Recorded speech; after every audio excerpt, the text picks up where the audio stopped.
Hey guys, welcome to MSV channel.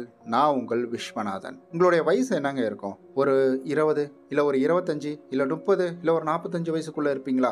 ஏன்னா நான் analyse பண்ணி பார்த்ததில் நம்மளோட யூடியூப் சேனலில் இருக்கிறவங்க எல்லாமே 45 ஏஜுக்குள்ளே இருக்கவங்க தான் அதிகமாக பார்க்குறாங்க. அப்படின்னு இந்த 45 வருஷத்துக்குள்ள நீங்கள் எத்தனை பேரை பார்த்துருப்பீங்க? இங்கே எத்தனை பேர் கஷ்டப்பட்டு அவங்களுடைய லைஃப்பில் வந்துட்டு முன்னேறதுக்காக போராடிட்டு இருக்கிறாங்க? இப்போ நம்மளுடைய இந்த வீடியோவை மேக் பண்ணதுக்கான மெயின் ரீசன் என்னென்னா, கஷ்டப்பட்டு உழைச்சா முன்னேறிடலாம், நிறைய பணம் சம்பாரிச்சிடலாம் அப்படின்னு வந்துட்டு சொல்கிறாங்க. அது உண்மையா பொய்யா அப்படின்றத தான் நம்ம இன்றைய வீடியோவில் முழுமையாக பார்க்க போகிறோங்க. இதை மட்டும் நீங்கள் தெரிஞ்சுக்கிட்டீங்கன்னா நிச்சயம் உங்களுடைய லைஃப்பில் நீங்கள் கஷ்டப்படவே மாட்டீங்க, வேறு லெவலில் ஆனால் பணம் சரி, ஓகே. இந்த உண்மைகள் என்ன அப்படின்றத நம்ம ஒன் பை ஒன்னாக பார்த்துடலாம்.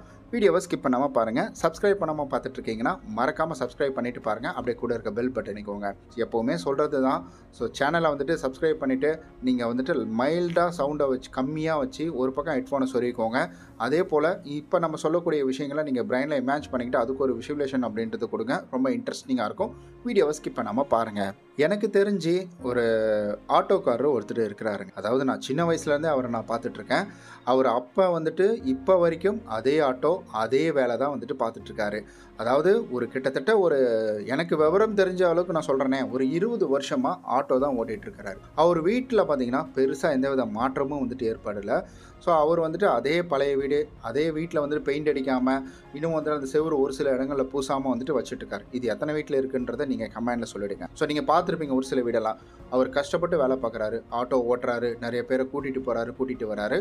அவரும் அப்படியே தான் இருக்குது. அதுக்கப்புறம் எங்கள் வீட்டுக்கு பக்கத்தில் இருக்கிறவங்க அவங்க வந்துட்டு இன்னொருத்தவங்க இருக்கிறாங்க.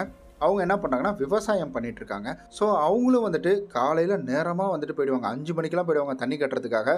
அதே போல் சில டைம் மிட் நைட்லலாம் வந்துட்டு போவாங்க. ஏன்னா வந்துட்டு 3 பேஸு 4 பேஸ் இந்த மாதிரிலாம் சொல்லுவாங்க பார்த்தீங்களா, அந்த மாதிரி ஃபேஸ் பாடுறதுக்காக தண்ணி போட்டு விடுறதுக்காக வந்துட்டு போயிடுவாங்க. அந்தளவுக்கு கஷ்டப்படுறாங்க. அவங்கள பார்த்தாலும் அதே போல் தான் வந்துட்டு இருக்கிறாங்க. அவங்க சம்பாதிக்கிறாங்க, சாப்பிட்றாங்க, செலவு செய்கிறாங்க. இப்படியே தான் அவங்களுடைய லைஃப் அப்படின்றது போயிட்டு. ஆனால் நீங்கள் ஒரு விஷயம் நல்லா யோசிச்சு பார்த்தீங்களா? அதாவது ஒரு விவசாயி நல்லா விவசாயம் பண்ணுறாரு. அந்த காய்கறியை எடுத்துகிட்டு போயிட்டு அவர் என்ன செய்கிறாரு, யாராவது வந்துட்டு மொத்தமாக வாங்கினவங்கள்ட்ட கையில் கொடுத்துட்றாரு. அதில் இவருக்கு என்ன ஒரு லாபம் பெருசாக வரும் அப்படின்னு கேட்டிங்கன்னா, ரொம்ப கம்மியான ஒரு லாபம் தான் வரும். மிஞ்சி போனால் ஒரு தக்காளி வந்துட்டு போட்டிருக்காரு, ஒரு 6 மாதத்தில் விளையுது, இல்லை ஒரு 3 மாதத்தில் விளையுது அப்படின்னா, எக்ஸாக்ட்லாம் அது எந்த டைமில் விளையுதில்லை, அதனால சொல்கிறேன். அந்த டைமில் விளையுது அப்படின்னா அவர் வந்துட்டு செலவு பண்ணது, வேலை செஞ்சது, இதெல்லாம் சேர்த்து அவர் என்ன பெருசாக வந்துட்டு மார்ஜின் வச்சிட போகிறாரு? ஒரு 5 லட்சம் 10 லட்சம் வாங்க போகிறாரு கிடையாது. ஒரு 20,000 30,000 தான் வந்துட்டு வச்சிருப்பாரு. சரி, அதை இப்போ அவர் கொடுத்துட்றாரு. அவரோட உழைப்பு போட்டிருக்காரு, நைட்டெல்லாம் வேலை பார்த்துருக்காரு. ஆனால் அதே தக்காளியை இங்கே ஒரு 10 ரூபாய்க்கு வாங்கிட்டு போகிற ஒரு சூப்பர் மார்க்கெட் கடைக்காரர் என்ன செய்கிறாருன்னா, இங்கே ஏசி எல்லாமே போட்டு வச்சு அந்த தக்காளியை நல்லா கழுவி சுத்தமாக எடுத்து வச்சு அந்த தக்காளியை இங்கேருந்து 10 ரூபாய்க்கு வாங்கிட்டு போன தக்காளியை 40 ரூபாய்க்கு வந்துட்டு விற்கிறாரு. இப்போ அவருக்கு வந்துட்டு 3 மடங்கான பணம் அவர் கொடுத்ததை விட 3 மடங்கு பணம் அப்படின்றது வரும். இந்த இடத்துல யார் லைஃப்பில் வந்துட்டு முன்னேறுவா, யார் பணக்காரங்களாவாங்க? இங்கே விவசாயி வந்துட்டு வெயிலில் கஷ்டப்படாதையா நம்மளாம் வந்துட்டு கஷ்டப்பட்டுட்டோம். இன்னொரு விஷயம் நீங்கள் நல்லா நோட் பண்ணி பார்த்தீங்களா? எப்படின்னா, இப்போ நீங்கள் எவ்வளோ சம்பளம் வாங்குறீங்க, உங்கள் வீட்டில் இருக்கிற அப்பா அம்மா வந்துட்டு எவ்வளோ சம்பளம் வாங்குறாங்க, அவங்க எவ்வளோ நேரம் வேலை செய்கிறாங்க. நீங்கள் அழகாக காலையில் 10 மணிக்கு நீங்கள் ஆஃபீஸ் போகிறீங்க, சாயந்தரம் 5 மணிக்கெலாம் வந்துடுறீங்க. ஆனால் உங்கள் வீட்டில் இருக்கிற அப்பா அம்மா என்ன பண்ணுவாங்கன்னா, காலையில் வந்துட்டு 8 மணிக்கெலாம் வேலைக்கு போயிடுவாங்க. சாயந்தரம் உங்களுக்கு ஒரு 6 மணி 7 மணி 6 மணிக்கெலாம் வந்துடுவாங்க. 6 மணிக்கெலாம் ஒரு சில நேரத்தில் வந்துடுவாங்க. அந்த இடத்துல நீங்கள் சம்பாதிக்கிறத விட அவங்க கம்மியாக தான் வந்துட்டு சம்பாதிப்பாங்க. நீங்கள் ஒரு நாளைக்கே வந்துட்டு நீங்கள் 1000 ரூபா சம்பளம் வாங்குறீங்க அப்படின்னா, அவங்க ஒரு நாளைக்கு 300 400 ரூபாய்க்கு தான் வேலை செய்யும். அவங்க படாத கஷ்டமா, அவங்க வந்துட்டு செலவு பண்ணாத நேரங்களா வேலை செய்கிற இடத்துல. ஸோ இங்கே நீங்கள் என்ன தான் வந்துட்டு ஒரு கூலி வேலைக்கு போயிட்டு நீங்கள் கஷ்டப்பட்டு வேர்வை சிந்தி உழைச்சாலும் உங்களுக்கு அன்னைய நாள் முழுவதும் 200 ரூபா மட்டும்தான், இல்லை 300 ரூபா மட்டும்தான். இது ஒரு எடுத்துக்காட்டுக்காக சொல்கிறேன். இது நீங்கள் வந்துட்டு ஒரு ஆஃபீஸ் போகலாம், இல்லை வேறு ஏதாவது வந்துட்டு வேலை பார்த்துட்ருப்பீங்க, அந்த வேலையில் கூட சொல்கிறேன் நான். ஸோ இதில் உங்களுக்கு ஃபிக்ஸட் சம்பளம் அப்படின்றது இந்த இடத்துல நிர்ணயிக்கப்பட்டுருச்சு. உங்களுடைய 8 ஹவரை இவங்க வந்துட்டு இந்த 200 ரூபாய்க்கோ இல்லை ஒரு 300 ரூபாய்க்கோ விலைக்கு வாங்கிட்டாங்க. ஆனால் அதுவே நீங்கள் இந்த விவசாயம் வந்துட்டு விவசாயம் பண்ணுறாரு இல்லைங்களா, விவசாயம் பண்ணுறவர் அந்த தக்காளியெல்லாம் எடுத்துகிட்டு போயிட்டு ஒரு சந்தையில், உழவர் சந்தையில் இல்லை ஏதாவது ஒரு சந்தையில் வச்சு இவர் அங்கேருந்து அந்த தக்காளியை ஒரு ஆள் போட்டு, அதாவது இந்த தக்காளியை விற்கிறதுக்காக ஒரு ஆள் போட்டு அவங்களுக்கு ஒரு 500 ரூபா சம்பளத்தை கொடுத்து ஒரு நாளைக்கு இல்லை ஒரு 1000 ரூபா கூட கொடுத்து அங்கே வந்து இந்த தக்காளியெல்லாம் விற்க ஆரம்பித்தார் அப்படின்னா, ஸோ இவருக்கு கிட்டத்தட்ட இந்த சூப்பர் மார்க்கெட்டுக்காரர் வந்துட்டு ஏசியெல்லாம் வச்சு சம்பாதிக்கிறாரு பார்த்தீங்களா, அதை விட பன்மடங்கு வந்துட்டு இவருக்கு வருமானம் அப்படின்றது வரும். சரி, ஓகே. இந்த இடத்துல எதுக்கு இதை சொல்கிறேன் அப்படின்ற ஒரு கேள்வியும் உங்களுக்குள்ளே வருங்க. எத்தனை நாளைக்கு தான் நம்ம வந்துட்டு வேலைக்கு போவோம், காலையில் எழுந்திரிச்சு வேலைக்கு போவோம், அதுக்கப்புறம் வீட்டுக்கு வருவோம், ஞாயிற்றுக்கிழமை லீவு என்ஜாய் பண்ணுவோம், அதுக்கப்புறம் திங்கக்கிழமை வேலைக்கு போவோம், ஸ்டேட்டஸை வச்சு எத்தனை நாளைக்கு நம்மளுடைய லைஃப் வந்துட்டு ஓட்டிக்கிட்டே இருப்போம். அதனால் வாழ்க்கையில் நீங்கள் பணக்காரனாக ஆகணும் அப்படின்ற ஒரு எண்ணம் உங்களுக்குள்ளே இருக்குது அப்படின்னா, அப்போ நிச்சயம் நீங்கள் இன்னும் இதே வேலையை செஞ்சுட்டு இருந்தீங்க அப்படின்னா உங்களால் வந்துட்டு வாழ்க்கையில் பணக்காரனாக ஆகவே முடியாது. நீங்கள் கஷ்டப்பட்டு உழைச்சா இங்கே யாராலையும் பணக்காரன் ஆக முடியாதுங்க. கரெக்டான வழியில் உழைக்கணும். அதாவது ஒரு சிலர்லாம் சொல்லுவாங்க, கஷ்டப்பட்டு உழைக்க தேவையில்ல, நீ இஷ்டப்பட்டு உழைப்பா, அவங்க வாழ்க்கையில் முன்னேறலாம் அப்படின்னு வந்து சொல்லுவாங்க.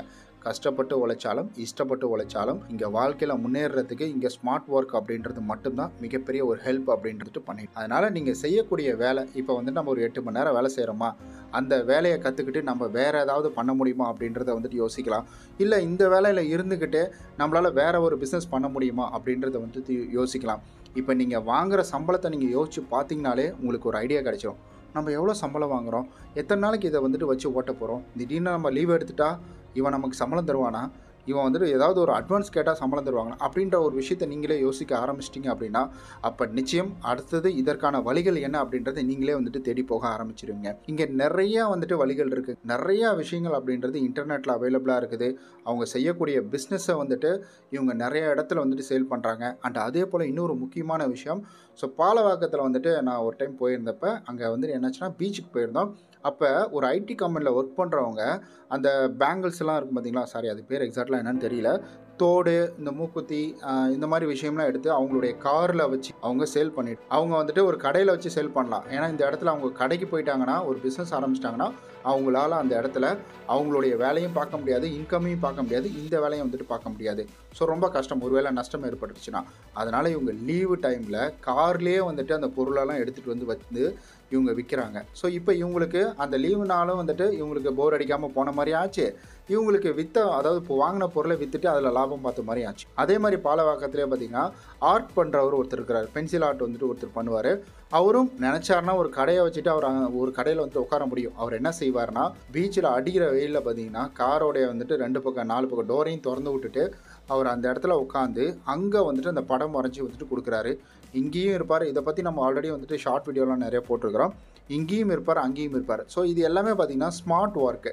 இப்போ நான் பெரிய படத்தை கொண்டு போய் போடல, என்னுடைய திறமை அதுக்கான வேலையும் நான் செய்கிறேன், எனக்கான சம்பளமும் வருது. இப்போ நான் காருக்கு வாடகை கொடுக்க வேண்டியது கிடையாது. நான் நின்றுட்டு இருக்கிற இடம் பொது இடம், இதுக்கு நான் வாடகை கொடுக்கணுன்ற அவசியம். ஸோ இது போல் நம்ம ஸ்மார்ட்டாக யோசித்தாலே நம்மளால் லைஃப்பில் வந்துட்டு நிறையா மணியை வந்துட்டு ஏர்ன் பண்ண முடியுங்க. இப்போ இருக்கிற டைமில் நம்மளோட வயசு இருக்கக்குள்ளேயே நம்ம வந்துட்டு சம்பாரிச்சிக்கணும். நிறையா படத்துலலாம் டைலாக் சொல்லுவாங்க, அதாவது 35 வயசுக்கு மேலே ஒருத்தன் வந்துட்டு பெரிய ஆள் ஆக முடியாதா, 35 வயசுக்கு மேலே வந்துட்டு ஒருத்தன் பணக்காரன் ஆக முடியாதா அப்படின்ற மாதிரி.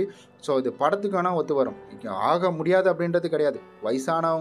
வயசானதுக்கு அப்புறம் தானே கேஎஃப்சியே வந்துச்சு. வயசானவர் தானே ஒரு டாக்கை வச்சு வீடியோ போட்டு இப்போ வந்துட்டு லட்சக்கணக்கில் கோடிக்கணக்கில் வந்து சம்பாரிச்சிட்டு இருக்கிறாரு.